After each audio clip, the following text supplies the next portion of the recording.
Boa tarde. Este é o terceira parte do vídeo 9, né? Já estou no final, né, das minhas horas do estágio em formato de extensão pela Uninter. O meu nome é Rosana Alves Jasluc do Rio Apa, curso Licenciatura em História, RU 459166. Então é mais uma parte do seminário de mitologia grega, que agora eu vou falar sobre lendas mitológicas. Então eu já falei de Narciso, de Sísifo, do Midas, Tântalo, Pandora. Agora eu vou falar um pouquinho do mito de Talos.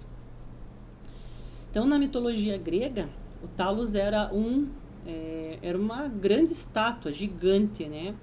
Então é quase como se fosse um robô, no caso. E vivo, né? Ele era feito de bronze e ele foi forjado pelo deus ferreiro, né? O deus Hefesto, né? Com a ajuda dos cíclopes, né? E a pedido de Zeus. Em outras versões que eu pesquisei, ele foi forjado pelo Dédalo, que a gente já falou sobre ele, que foi ele que fez lá o labirinto do Minotauro, que era um arquiteto famoso na época. Então, continuando aqui para falando de Talos, Zeus presenteou o mito, o Talos, a sua amante Europa, como seu protetor pessoal, depois de extraditá-la para a ilha de Creta. Talos recebeu a tarefa de patrulhar a ilha, circulando-a 3 vezes por dia, para afugentar os piratas, né, da costa, jogando pedras, né, ou tentando dar um abraço mortal. Segundo o mito de Talos, né, ele foi famoso na história dos Argonautas, né, até essas imagens do filme do Jasão e os Argonautas de 1963. Super indico esse filme para quem tiver um interesse. Ele era um enorme gigante, né, de bronze que protegia a ilha de Creta. Só que ele tinha um ponto fraco, né? Ele tinha uma veia que atravessava grande parte do seu corpo e era protegida embaixo, assim, no calcanhar, por um único prego. Então esse é o mito de Talos. Agora eu queria falar um pouquinho de Pigmalião e Galateia. Esse eu não conhecia, essa lenda. As outras lendas eu até já conhecia, mas essa para mim é nova. Então, a história lendária de Pigmalião e a sua obra-prima Galateia. Essa história foi contada pelo Ovídio, né, um romano, e tem origem na ilha de Chipre, onde Pigmalião era rei e ele também era um habilidoso escultor. Então ele passava horas do seu dia dedicado a esculpir, né? E ele não era casado. E ele tinha má fama com as mulheres da região, né? Então ele tinha uma determinação de não se casar, de não namorar, né? Ele não queria mulher nenhuma. Mas ele esculpiu, né, para ele mesmo, né, uma estátua, né, como pode ver na imagem, de uma donzela belíssima. Então ela era dotada de diversos atributos que o encantaram. Então quando ele terminou essa obra, né, determinando assim que essa obra era a melhor obra que ele tinha feita, né, era a obra mais bela e mais perfeita, que chegou ao ponto de ele se apaixonar por essa estátua, né? E ele deu o nome dessa estátua como Galateia. Então ele estava completamente apaixonado, né? Ele dava presentes para ela, ele colocava anéis nos dedos, colares, joias, roupas, né? E ele queria que ela fosse sua esposa, né? Então ele também trocava beijos, abraços, né, com essa estátua. Mas ele percebia, né, que era uma estátua, não tinha vida, e isso entristecia ele a cada dia que passava. Uma vez ele foi a Pália, para um grande festival, que era dedicado à deusa Afrodite, que é a deusa do amor, né, e da beleza. Pigmalião fez suas homenagens à deusa e pediu para ela, né, para a deusa Afrodite, que encontrasse uma mulher igual à estátua Galateia. Se vocês podem nos dar tudo, todas as coisas, ó deuses, rezo para que minha mulher possa ser como minha menina de marfim, né, porque a estátua dele era feita de marfim. A deusa, então, né, ela ficou comovida com esse amor, né, do Pigmalião. Não encontrando na terra mulher semelhante a Galateia, então Afrodite concedeu vida a essa estátua. Um dia, quando tocou a estátua, Pigmalião percebeu que ela tinha vida, né? Então, ele percebeu que seus dedos tocaram uma pele macia, né, e uma pele quente, né? Então, a estátua virou uma mulher de verdade, né? E ela ficou nervosa, né, a Galateia, né?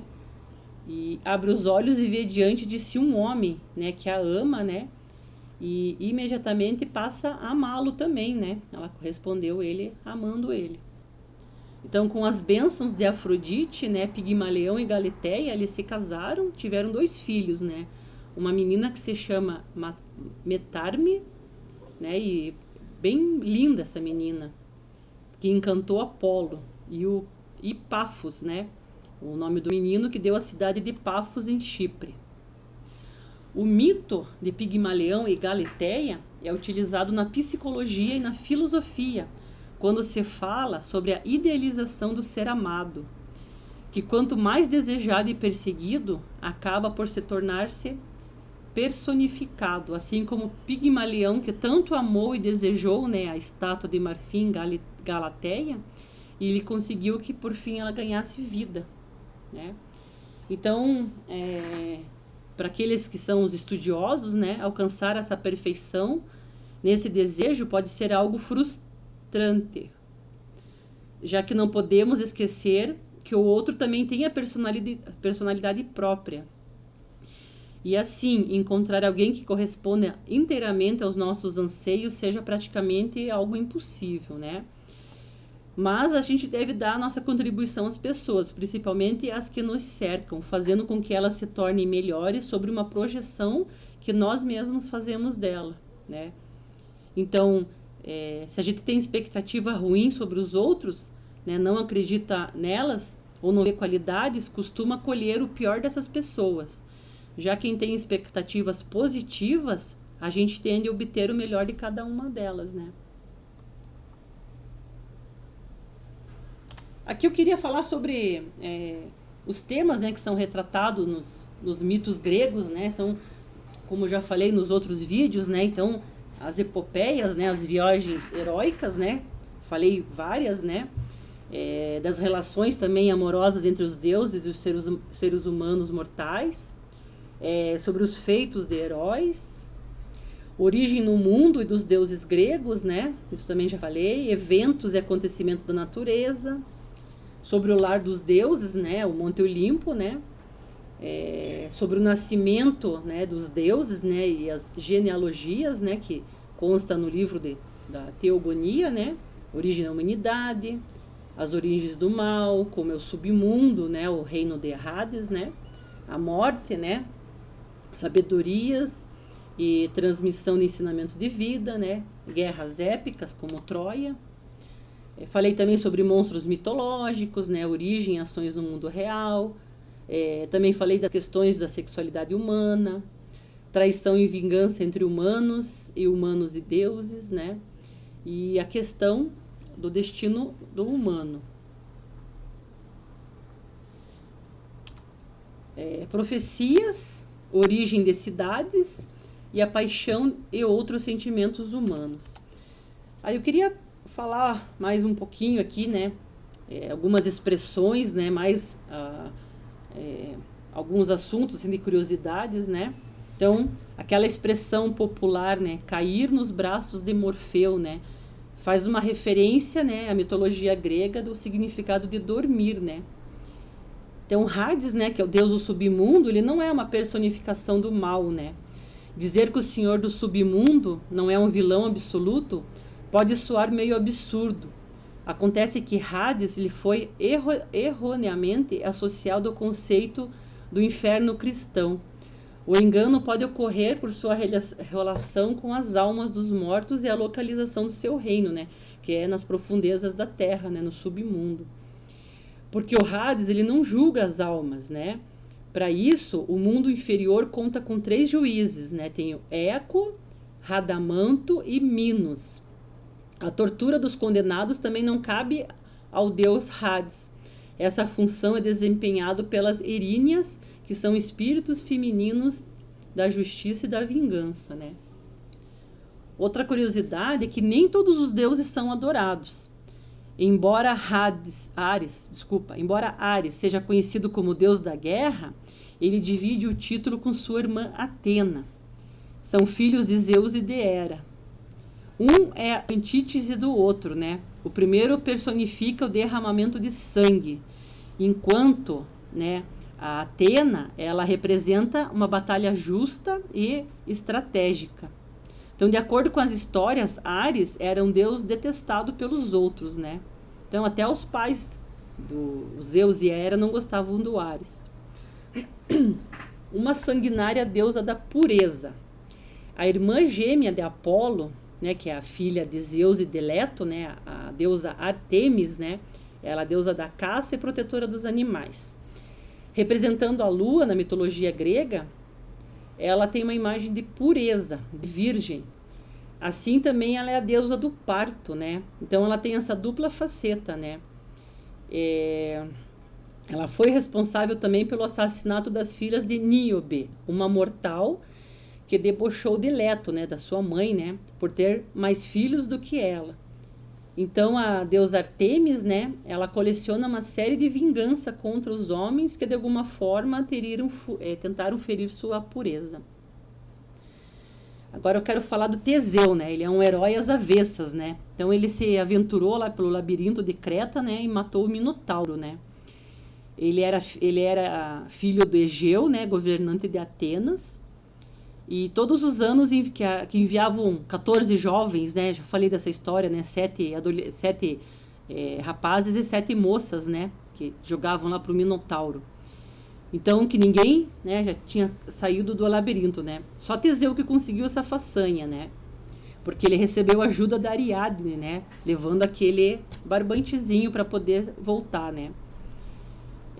Mas na volta para casa, o herói abandona a própria sorte. A canalice não parou por aí, né? O rei havia pedido ao filho que voltasse, deixando claro, né, que a missão havia fracassado. Então o rei tinha certeza que a missão ia fracassar. Se Teseu sobrevivesse, as velas lá do barco dele deveriam mudar de preta para vermelha, né? Então, se ele não sobrevivesse, continuariam negras, né? Aí ele esqueceu o pedido do pai, né? O jovem retorna a Atenas com as velas negras. E o rei fica desesperado, né? Porque ele tinha certeza que o filho morreu, né? E se matou, né? Se lançou ao mar, né? Ia falar um pouquinho das irmãs da Medusa, né? Aquela com cabelos de serpente, né? Que transformava os homens em pedra, né? Então, que ela era uma górgona, né? E uma de 3 irmãs com a mesma aparência e poderes, né? Euríale e Esteno. Elas eram imortais, enquanto Medusa não tinha a mesma sorte. Filhas de 2 divindades marinhas, Fórcis e sua irmã Ceto. Então o trio era encarregado de proteger o submundo. Equidna, que era a mãe dos monstros, né? Meia mulher, meio serpente, filha também de Fórcis e Ceto. Junto com o Tífon, um dragão de 100 cabeças, né? A mulher serpente gerou bastante dor de cabeça no mundo grego, né? Uma boa parcela dos monstros desafiaram heróis e deuses, né? Integram na lista de criaturas como Cérbero, o cão de 3 cabeças, né? Era de Hades, né? Esse cão. Ladon, o dragão guardião das maçãs douradas de Hesperides. E Quimera, né? Aquela esfinge enigmática lá do Édipo, né? E até a águia que comia o fígado de Prometeu. Outro ser mitológico, né? Quem que é mesmo? Então lá, de Zeus lá, né? Sua primeira esposa Metis, né? Ela foi devorada por ele quando uma profecia revelou que um dos seus filhos o trairia, né? Então Zeus também enganava as mulheres que desejava. Ele se transformava em águia, em touro, em cisne, chuva de ouro, né? Então para conquistar as suas pretendentes, né? Então, os primeiros mortais, né? Ainda que a maior parte dos mitos mais conhecidos são lá do nascimento dos deuses do Olimpo, né? Não foram eles os primeiros imortais. Na mitologia, começaria lá pela entidade conhecida como Caos, né? Que são aqueles deuses primordiais, né? Que era aquela massa confusa, desinforme, né? Que depois foi surgindo, né? Gaia, Cronos, né? Então, Pandora, novamente, né? Que é a famosa pela liberação de todos os males do mundo, mas é também a avó da raça humana. Criada por Zeus, foi a primeira mulher da mitologia grega, feita de água e terra. Ela foi casada com o titã Epimeteu. Teve uma filha mortal chamada de Pirra. Ela foi responsável por repovoar o mundo no episódio em que Zeus destruiu a humanidade com um dilúvio. Únicos sobreviventes da ira do Olimpo. Pirra e seu marido, Deucalião, lançaram pedregulhos que amoleceram e a tornaram forma humana. Então, vamos falar um pouquinho de Afrodite, né? Então, ela teve um caso com Ares, o deus da guerra, né? E o relacionamento deles rendeu uma ligação que estendeu também para os seus cultos, né? Então, a Afrodite, ela traja armaduras e porta armas, né? Como a maior parte da Grécia. Além disso, existem evidências textuais que a deusa era patrona dos oficiais navais e protetora do direito civil. O Hefesto, né, o deus Hefesto, ele nasceu com uma deficiência e por isso foi rejeitado e jogado no mar. Nos primórdios dos tempos, ele era grotesco, mas era muito comum, né, crianças serem abandonadas ou sacrificadas, né, sendo quando elas nasciam com alguma deficiência, né. E isso não é só no mundo mitológico, né. Foi o que aconteceu, né, com esse filho de Zeus e Hera, né? Hefesto veio ao mundo com uma deficiência, né? Ele era meio manco, né, na perna, né? Óbvio, né? E por isso que foi jogado no mar. Foi salvo por Tétis, rainha do oceano, e criado em uma gruta marítima, né? Então ele fabricava joias e ornamentos, né? Adulto, ele retornou ao Olimpo, né? Daí ele se tornou o deus dos metais, construtor dos deuses gregos, né? E Afrodite foi oferecida para ser sua esposa, né? Mas a Afrodite, ela era amante do Ares, né? E traía Hefesto às escondidas, né? Hermes também teve diversos amores, inclusive teve um filho com Afrodite, né? Apolo e Poseidon construíram as muralhas de Troia. Então, o que mais? Então, a expressão narcisista nasceu de Narciso, né, que foi um lindo rapaz, né, que eu contei agora há pouco, que ao ver seu reflexo no lago, se apaixonou pela própria beleza e não tendo o amor correspondido, né, querendo abraçar sua imagem, ele foi definhando e acabou morrendo. E no lugar nasceu uma flor, né, chamada Narciso, né, foi a deusa Afrodite que transformou Narciso em uma flor. Hefesto, vamos ver o que tem do Hefesto, filho de Zeus e Hera, foi rejeitado. Ah, tá, isso eu já falei, né? Da Pandora.